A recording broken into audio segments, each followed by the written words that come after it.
Piece society Chaudhary आसिफ इरशाद ने डेरा पाक में ख़ानदान के बुज़ुर्गों और अहबाब को ईद उल फित्र के रोज़ खुशियाँ दोबाला करने के लिए मदऊ किया।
एजाज़ में पुरतकल्लुफ़ ज़ुहराना दिया।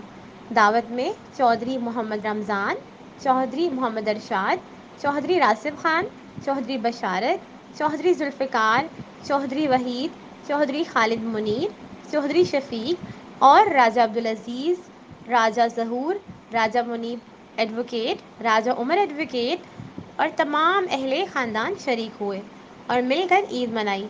तमाम बुज़ुर्गों ने चौधरी आसिफ इरशाद की ख़ानदान से मोहब्बत की तारीफ़ की। अक्कासी राजा साजिद।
रासिब ने खबरनामा टीवी से गुफ्तगू की।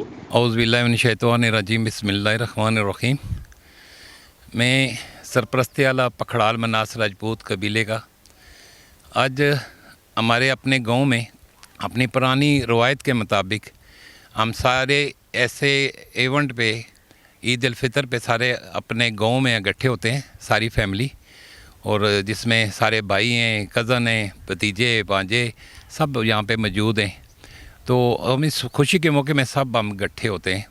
तो मैं अपने कबीले और अपने ख़ानदान की तरफ से पूरी यूसी पाक पनवाल को और अहले ईमान और अहले वतन को मैं ईद उल फितर मुबारकबाद पेश करता हूँ। इसके अलावा मेरे पूरे पाकिस्तान में और पूरे दुनिया में मेरी बिरादरी मनास राजपूत आबाद है, कश्मीर में भी और पूरे पाकिस्तान में। मैं अपनी तरफ से और अपने कबीले की तरफ से जितनी भी हमारी पखड़ाल मनास और मनास राजपूत जितने जहाँ भी आबाद है, मैं सबको अपनी तरफ से ईद मुबारक पेश करता हूँ। मैं आज अपनी जो